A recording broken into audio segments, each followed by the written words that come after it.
Back, Samo. I think this is the third time or fourth time on the show, actually. Glad to be here with you again. We always have good discussions. Always get into such good things.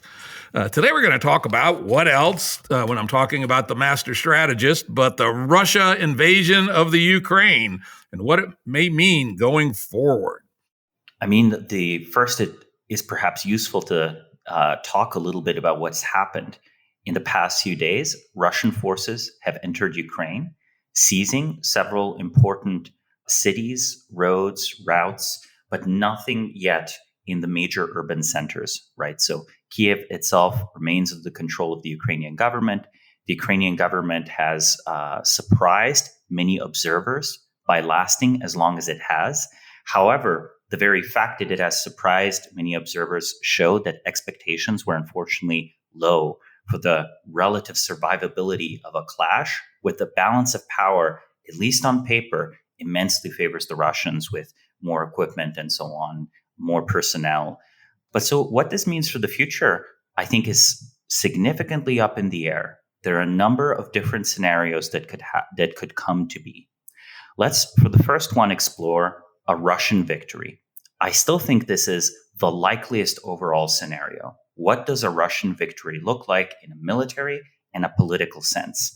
In a military sense, a Russian victory amounts to tolerable casualties, which, note, for the Russians are much higher than for the United States, right? Russia is, as many observers sometimes remember, other times forget, it's not quite a Western liberal democracy. So it has some capacity to absorb casualties that, say, a Western country like the United States or the United Kingdom do not.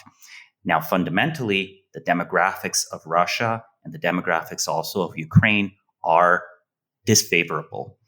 These are very old countries with a significant proportion of the young people having already left for work in more developed economies. Not many of those young people will come back. It's possible that Ukraine is going to have significant numbers of volunteers in the coming weeks. So there, regardless of the politics, for the first time in decades, we might actually see, a real manpower shortage, at least a manpower shortage of, trained soldiers that know how to use very expensive equipment. These are like expensive pieces of hardware, right? Rocket artillery, modern tanks, jet fighters. Of course, fighter pilots are a specialized breed. You don't need that many of them, but even everyday military technology has become much more advanced than it was 70 years ago or even 30 years ago. There's still guys with AK-47 standing around. Those happen in every war. But really, the sophistication of modern warfare means that extended training periods are necessary. So militarily, the losses are acceptable. Russia retains enough hardware. It doesn't lose too many of its highly trained troops. It occupies, I think, the eastern half of Ukraine. The western half of Ukraine either, surrenders or is kind of a rump state. Everything west of Kiev, I think, is perhaps much more defensible than anything east of Kiev. The east, I think, Russia sets up a number of puppet states. It maybe annexes Luhansk and Donetsk. There are two regions of Ukraine that have been sort of pursuing a secessionist program for, almost 7 years now, maybe 8 years. The Luhansk People's Republic and the Donetsk People's Republic. They always captured much less territory than they claimed on paper. Russia is now capturing the remaining territory that they claimed. Both of these states statelets had applied in the past to join the Russian Federation, the same way Crimea had. Putin had denied that. According to the Minsk Accords, which were the last agreement between Western governments, the Ukrainian government, and Russia itself, these regions were supposed to stay part of Ukraine. I think that paper has long been shred. I think these two regions will be integrated into Russia.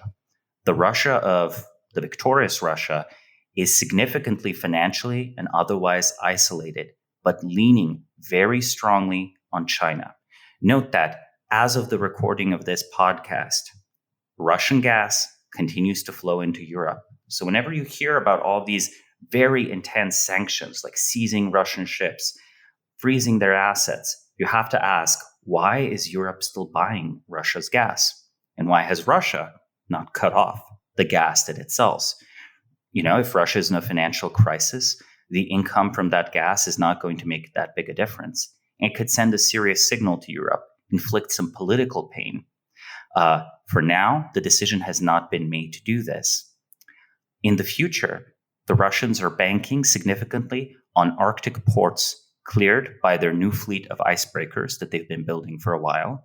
So in other words, they're preparing for an era where liquid natural gas can be transported in tankers, much as crude oil is transported today. So in a way, perhaps they're actually agreeing with the Western world on two things. These two things they're agreeing with is, global warming and climate change will eventually make the Arctic Sea passable for ships.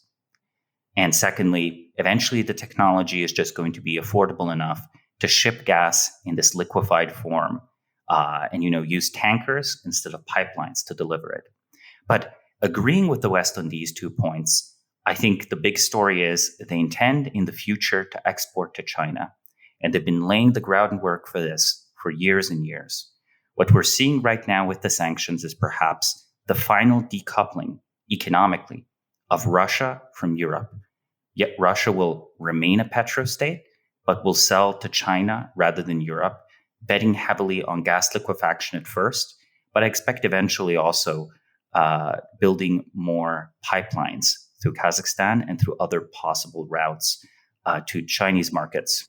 Yeah, there was a pipeline announced today, actually, I think, of a major pipeline. But again, it will take several years to build. So, of course, but China might be willing to welcome the largest beneficiary of the Belt and Road Initiative ever, right? China does have the financial resources to bail out Russia if it chooses to, if push comes to shove.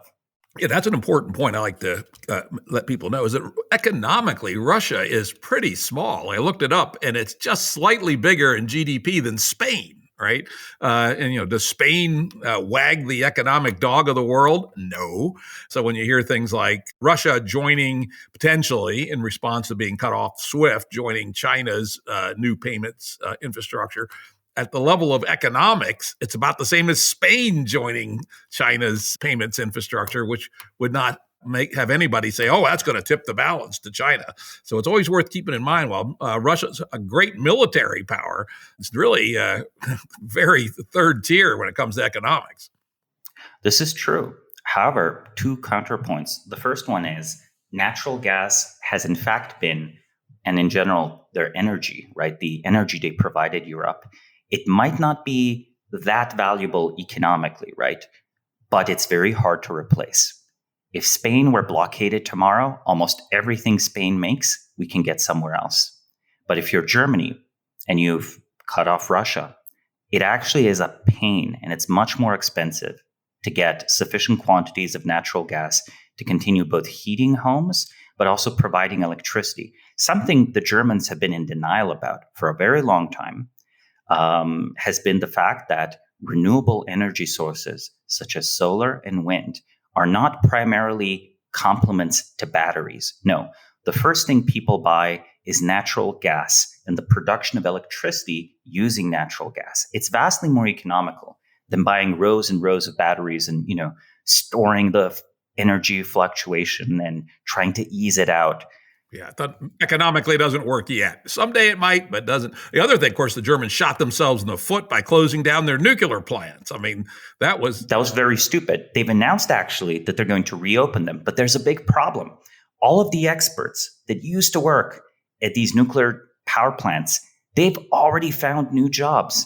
These experts are in very high demand.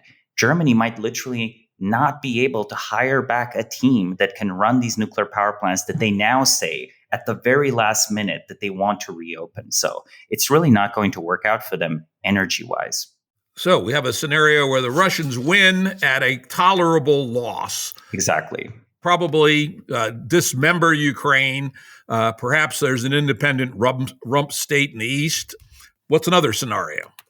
Right. Just to conclude, one final thought for the Russian victory scenario, I think it emboldens China. And I think we will, in that case, see an invasion of Taiwan within the next 3 years if there is a Russian victory. Just because it shows that it is possible to, through a fait accompli, shift international borders to resolve long-standing issues. Okay, second scenario, stalemate. I think this is, in a way, the most unhappy scenario. It is the scenario where Ukraine becomes the European Syria. Constant fighting, Russian forces, but not just Russian forces, Russian proxy forces, right? Chechen troops have recently been deployed as part of the Russian Federation. But also you could easily see Russia-aligned Islamist Chechen groups in Ukraine appearing that are not part of, Russia's military. Why would you want to do this? Well, you might want to do this if there are things you want plausible deniability for. We saw a lot of this, unfortunately, in the Yugoslav war, where the technicality of something being, say, the forces of the Croatian or the Serbian government versus an independent militia that the Croatian or Serbian government denied any ties to, and those independent militias were often implicated in war crimes, et cetera, et cetera. There is a reason you might expect that. Further, you will see private military corporations at play. Russia's Wagner Group has been spotted in Ukraine. Wagner is sort of their technically private military corporation that has Russian veterans.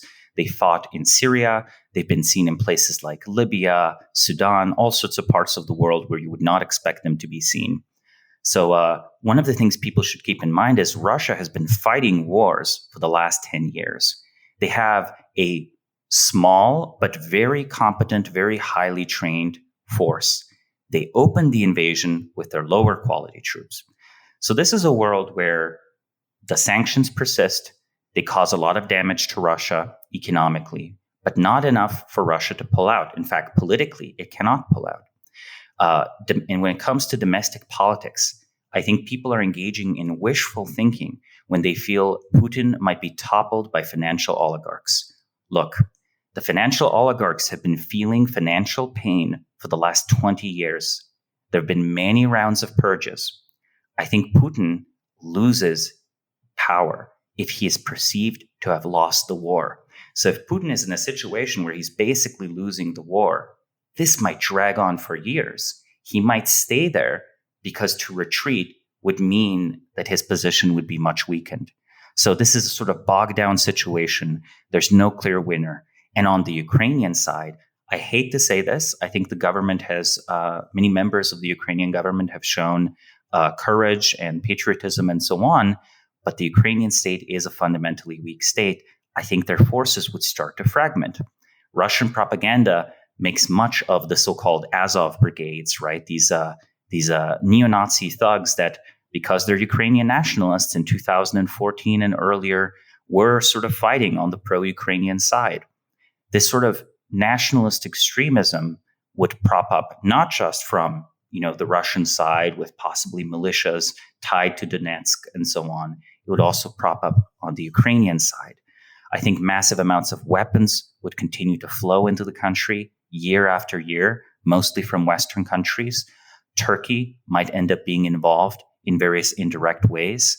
Already Turkish drones are in fact being used by Ukrainian forces. But could we imagine Turkish forces in Ukraine fighting on the Ukrainian side or fighting with their own agenda, nominally tolerated by the Ukrainian side? The answer is yes. Turkey had already entered Iraq without permission of the United States years ago, right, to conduct their own independent operations in Kurdistan. They also have been involved in Syria in ways that were sometimes helpful to Western interests and sometimes very detrimental to Western interests. While a NATO member, Turkey really is a wild card in this stalemate scenario. The cities of Ukraine would be bombed out. There would be millions of refugees going in all directions, honestly.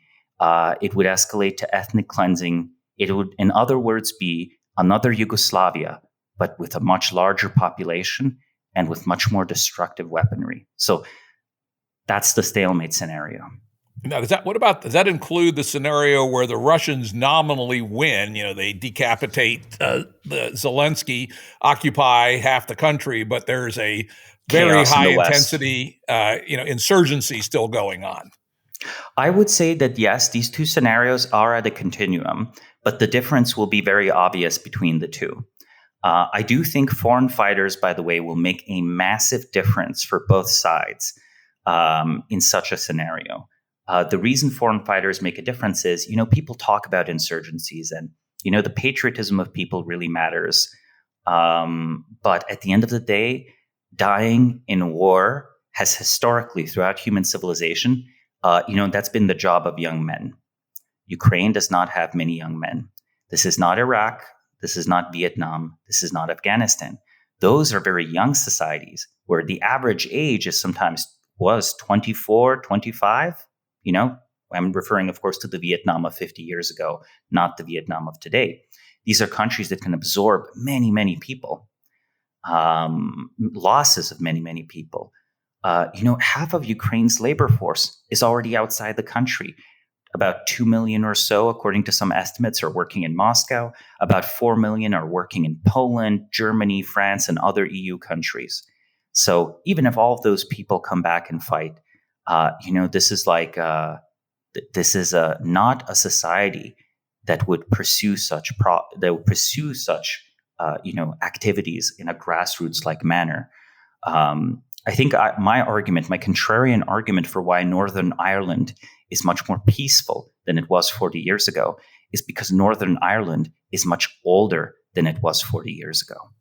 Interesting. That's interesting. Yeah, the other contrarian argument I've heard about an insurgency is if we look at the record, there are very few examples of fully modern countries engaging in mass insurgencies. You think about, Vietnam, it was just recently out of feudalism, and colonialism. Afghanistan, never been modern.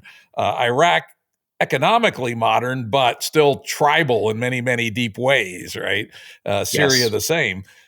Ukraine, not really rich, actually poorer than Mexico by a fair bit, but it's got skyscrapers and cars and internet and fancy restaurants and is a modern country, just a not very wealthy one. And so if we take the hypothesis that modern people are frankly too soft to engage in the real ugliness that a hot insurgency results in, that might be another argument against a hot insurgency. Though I got to say, I'm impressed so far by the Ukrainians. They're putting up a good fight, better than a lot of people thought they would. No, I think that's certainly true. And I have to also praise that in terms of public relations and keeping up morale, the Ukrainian government has done a remarkable job. I just believe that, whenever you have this type of war, it's not just the mimetic layer that matters, but the kinetic layer. And for now, despite what both sides are claiming, I actually think casualties have been rather modest, both Russian casualties and Ukrainian casualties. In the coming days, I worry the gloves are going to come off. Artillery will start to be used because Russian doctrine for how do you deal with a city that's resisting? Well, we need to look at the Chechen War for that. The capital city of Grozny looked like a moonscape, like an uninhabited wreckage after a world war. And so, it really, I don't want Ukrainian cities to look like that. I hope some solution is found that doesn't result in this escalation of the intensity of the conflict where the heavy ordnance gets used on urban centers. But to say something more about your point, you actually made an extremely good point, which is the difference between clannish and tribal societies and non-tribal societies.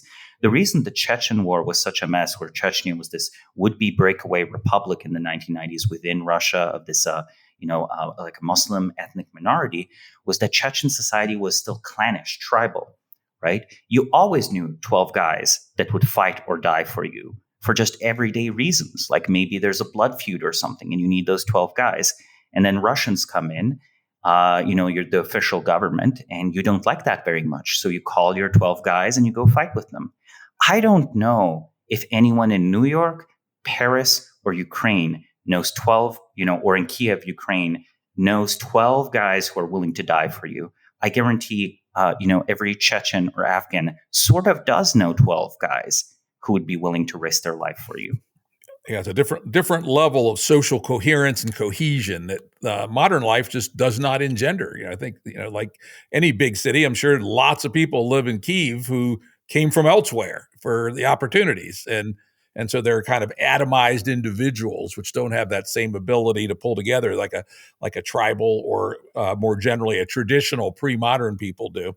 So I wanted to follow up a little bit on this restraint so far. I've noticed the same thing, that the casualties seem to be in the hundreds so far, not in the thousands.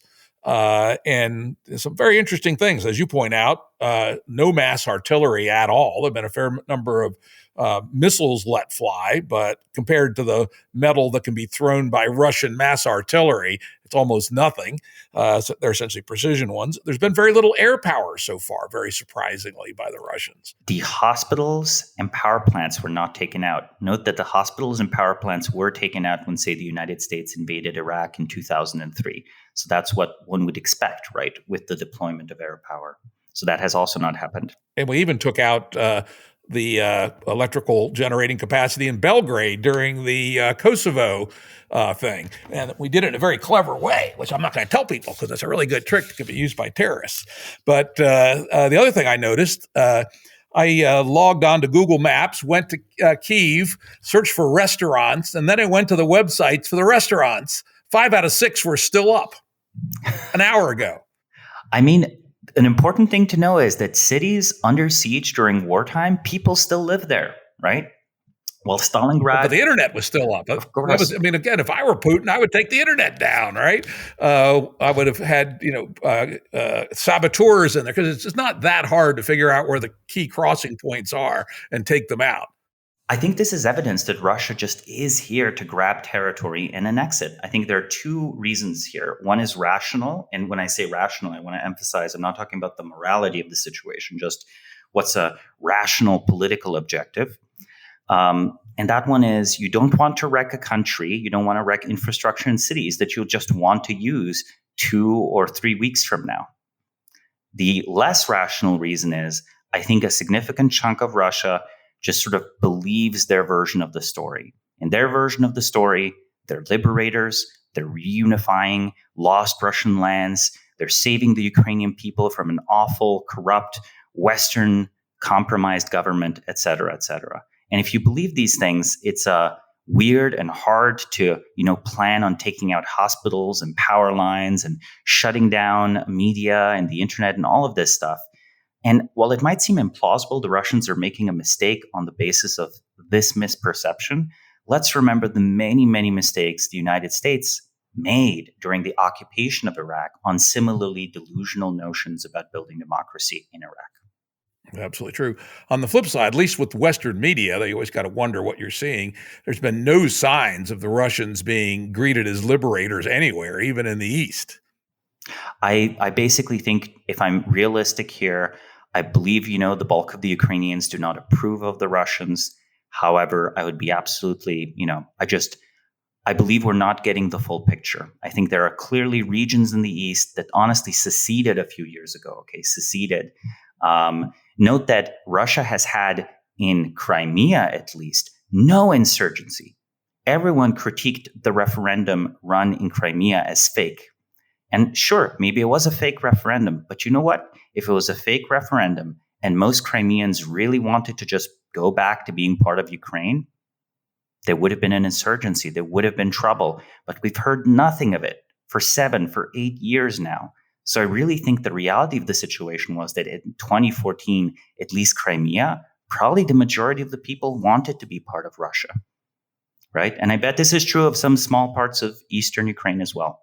Yeah. And of course, that's another scenario, is if the going gets tough, it'd be an interesting question. Love to hear what your thoughts are. Could Putin say, we're just going to fall back and grab the 2 provinces in the West? And this just turned out to be too hard of a nut to crack. Can he get away with that without falling from power? I think the key way he could make this work would be through really amping up media control domestically. So move more towards the Chinese system, just permanently disconnect Russia from the Western internet, which, mind you, they've practiced doing in recent years. They've had technical exercises, or at least block all social media that's not Russia-based social media. Again, much easier to do.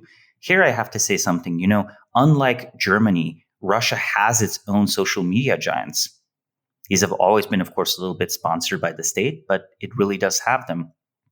So for a typical smartphone user, it might just be as simple as you delete Twitter and you install the Russian equivalent.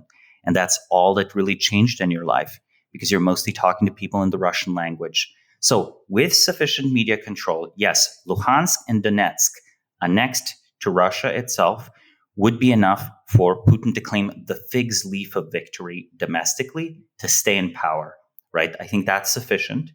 It would be a strategic defeat for Russia. So Putin would stay. They would acquire more territory, but it would be a massive defeat for Russia. I think there's no question that the remaining Ukraine would join NATO. And if it would not join NATO, it would invite American troops there and Turkish troops if need be. So strategically, an absolute defeat for Russia. Russia would be a weaker power. I don't think it would collapse. Again, I think the Chinese offer too much of an economic alternative. Putin, I think we don't see much from him after that, because I think he will have gambled too much and lost too much. He might manage to stay in power, but that's about it.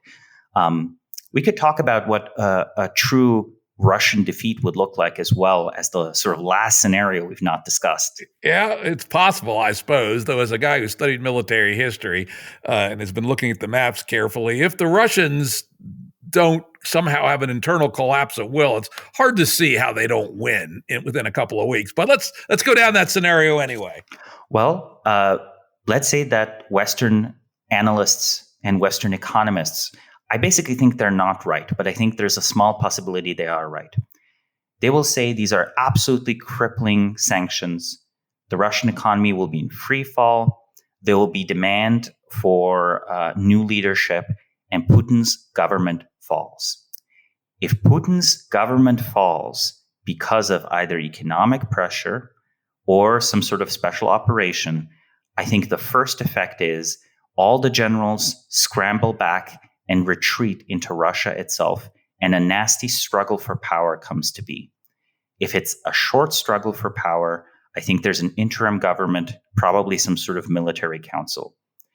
If there is not, we might see the terrible scenario of a civil war in a nuclear-armed country. If that were to happen, that problem would, for the world, be as great, if not greater, than a Russian victory.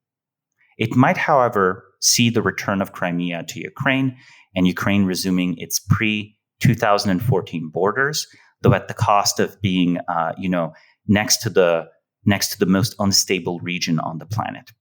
Interesting. Yeah, I put a poll up on Twitter about noontime and asking what's the probability of Putin being deposed in the next 46 days? And I picked 46 days because the 46th day happens to be the Ides of March when Caesar went down.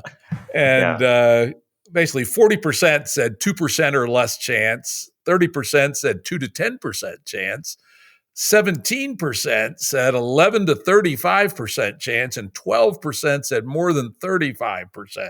So I guess you'd say the Rutt followership on Twitter thinks there's something about like a 20% chance that Putin will be deposed in the next 46 days, which seems sort of reasonable. Well, if it's 46 days, I'll say my expectation, unless we start seeing Western forces that are disguised as volunteers, which honestly might happen, it wouldn't be the first time Western countries have done this. I don't think Ukraine can militarily stand for 3 weeks. And I don't see Putin falling out of power in the next 3 weeks at all. However, a month from now, the situation could change, and that could very easily happen. But by that point, I think a significant chunk of Ukraine will be militarily occupied. Like I think Kyiv itself will, if it still has street fighting, it will be pretty much demolished, and if not, it'll be fully occupied. Yeah, that's my own sense. Is that's the most likely scenario. That in about 2 weeks, because the Russians are coming up from the Crimea, people haven't noticed that. Yes, and if they're advancing rapidly from Crimea, by the way, enveloping the bulk of Russian forces in the east. It seems like there's no resistance there. And there's another big thrust coming down from the northeast. And those two meet up. You basically cut the whole eastern part off.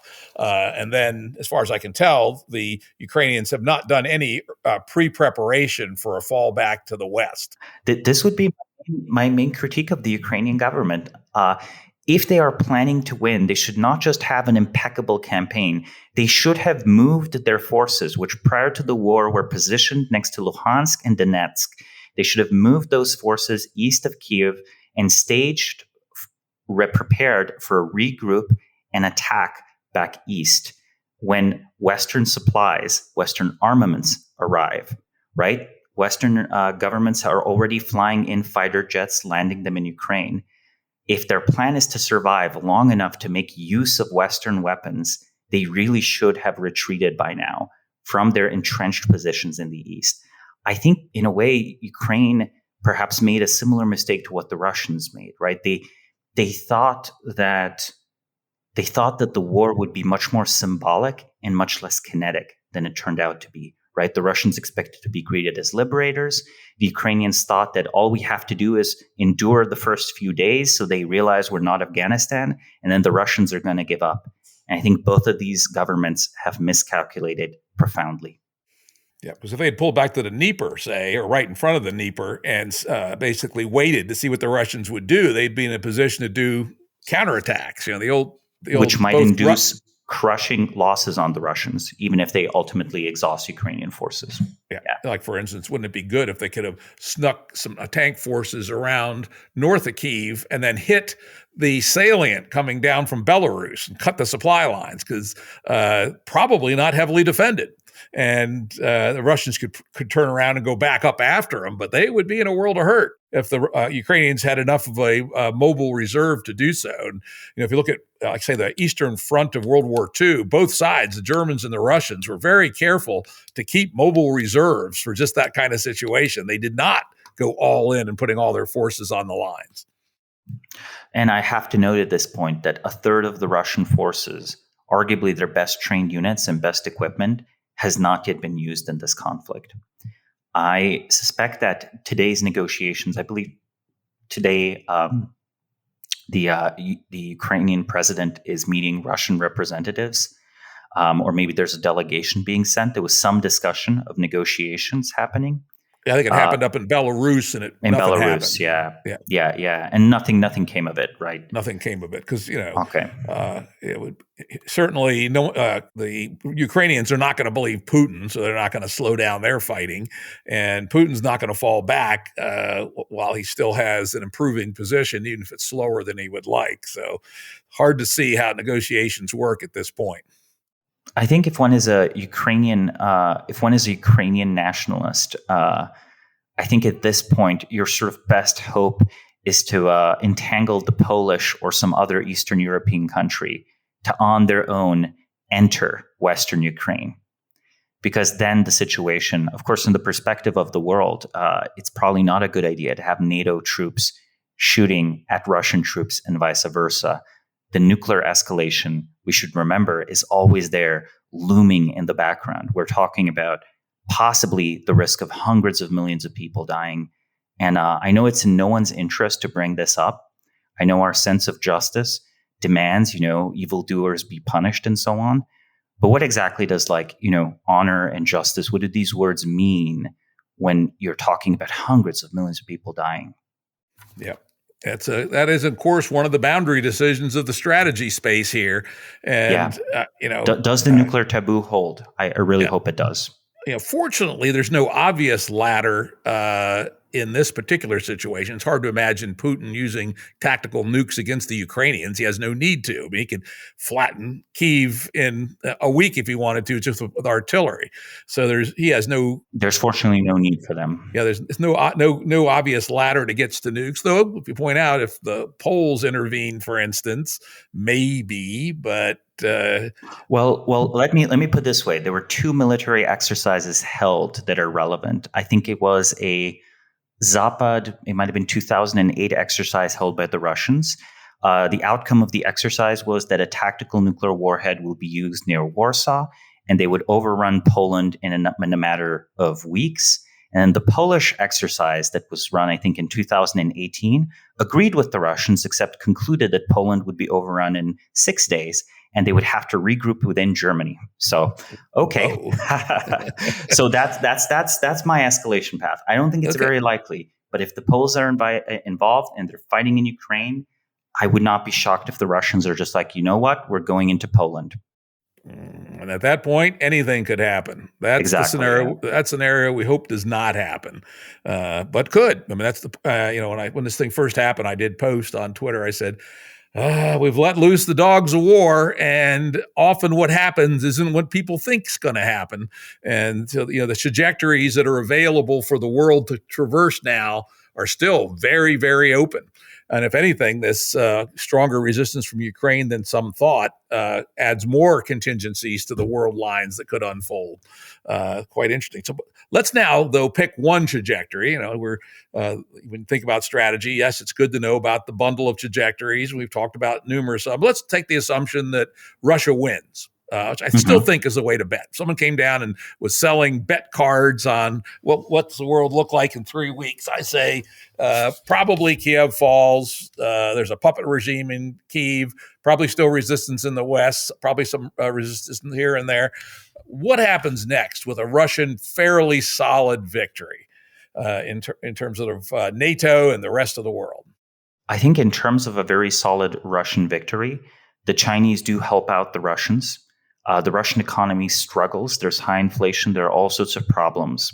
But really, I think Putin's popularity soars within Russia.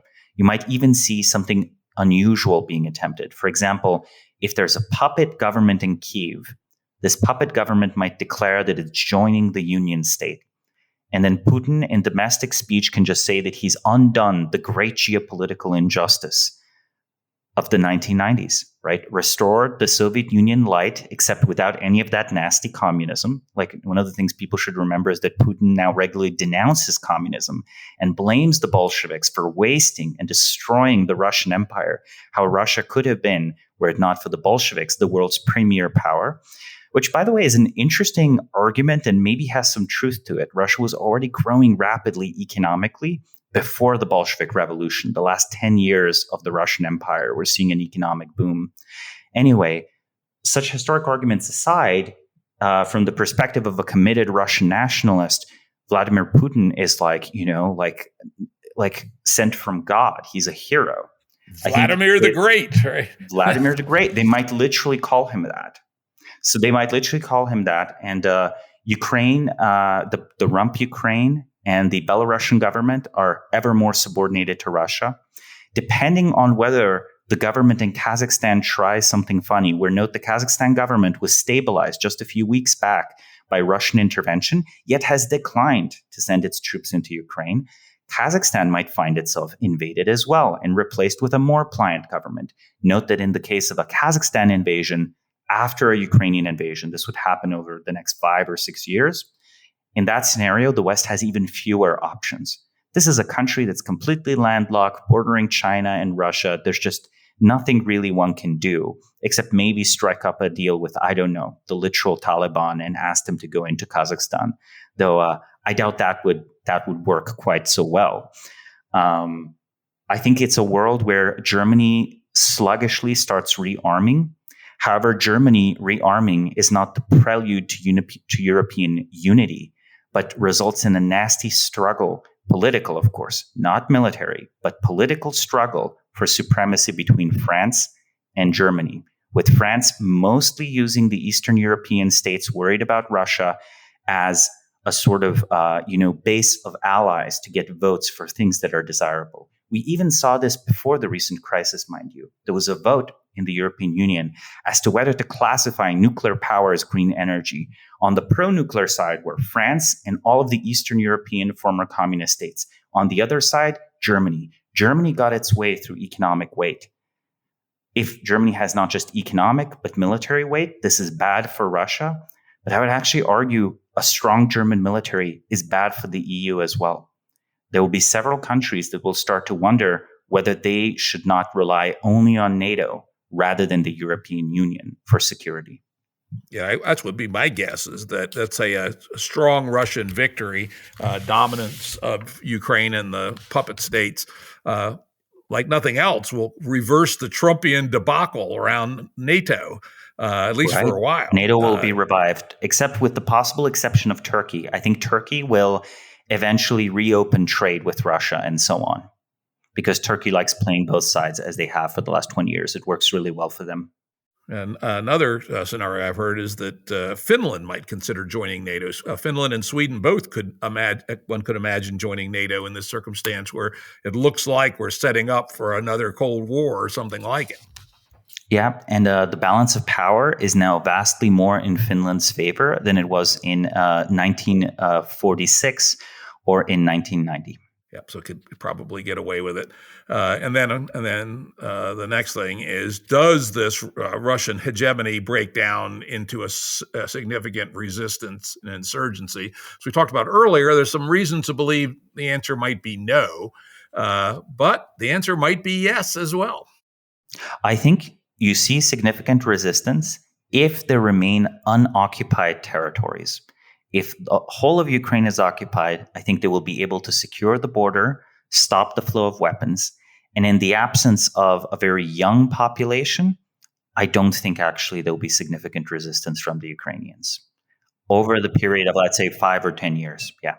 Yeah, the young population, something I hadn't thought of before. That's actually a damn good point, because as we know, all the fun crimes like murder, robbery, things like that, things young men do, and insurgencies kind of fall into a near neighborhood of that kind of behavior, unfortunately. Yes, and note that the fact that there is an economic opportunity in leaving for Europe, and that almost certainly the refugees would be welcome, which is, of course, a notable contrast to Arab refugees from the Middle East, means that the manpower reserves will be even further drained. So people will go towards safety, towards economic opportunity. So the insurgency will actually be bleeding Ukrainians over time, just as the Russians might be bleeding, troops willing to fight. Okay. Last topic before we move on, you mentioned in passing China, that you think that a Russian relatively decisive win will embolden China to go after Taiwan in the next 3 years. I think, by the way, China invading Taiwan in the next 3 years would be a mistake. I think it's technically extremely difficult.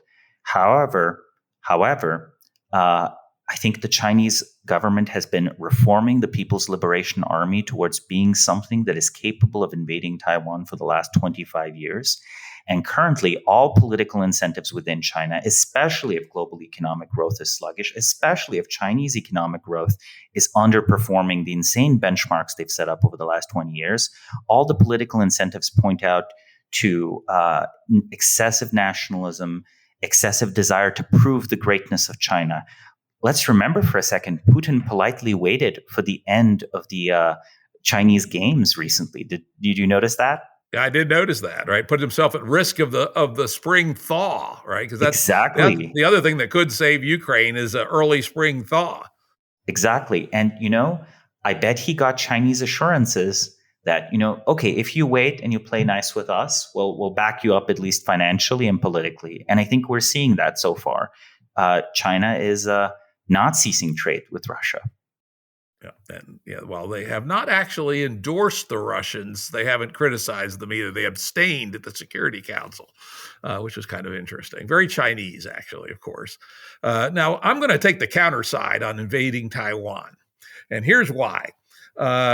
Unlike Russia, which was probably at its peak relative strength to Ukraine this year, because Russia's aging even faster than Ukraine. Ukraine was building up its military with these influx of new offensive weapons, smart weapons, et cetera. A year from now, Ukraine would have been in a much better position.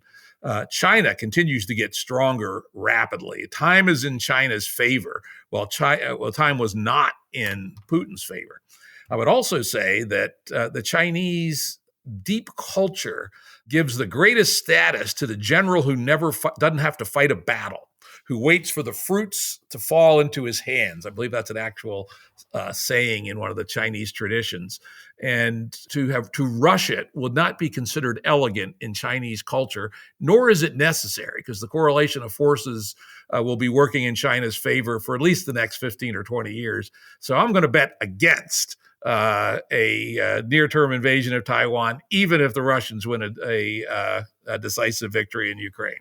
I would agree with you on the rationality of China waiting, because Russia, it's now or never. If they try this invasion 10 years from now or 5 years from now, it would only be harder. Even 1 year from now, it would be considerably harder with all these man-portable air and anti-tank weapons. Get a lot more of those in there, it gets a lot harder. Every decade that passes, the invasion of Taiwan is both easier and less necessary. I think eventually, the Taiwanese government will just find itself excessively demoralized over time and might not even put up any resistance to first an economic and then political and social integration. I will say, though, the disagreement that I have with you is probably around the rationality of the Chinese Communist Party and the people who are currently rising in that party. I think right now you never get in trouble for being jingoistic, and you sometimes get in trouble for being too measured or humble or saying we should keep on waiting rather than show our strength. Yep, the old macho man problem. Well, tell you what, what's the best Slovenian liquor? Oh, Slivovica. That's the plum brandy? Yeah. How do you know about that? Oh, I had some Croatian friends who love that stuff. That's very so tell you good. what, I'll bet you a bottle of your Slovenian plum brandy against a bottle of single barrel, high quality bourbon that China doesn't go after Taiwan within 3 years. Okay, conditional on a decisive Russian victory, I accept. Conditional, and it's no bet if it's not a decisive Russian victory. All right, you heard it here on the Jim Rutt Show, but we'll get together and do the drinking anyway, and that'll be a good thing in and of itself. Yeah. Thank you for having me on the show, Jim. Yeah, thank you.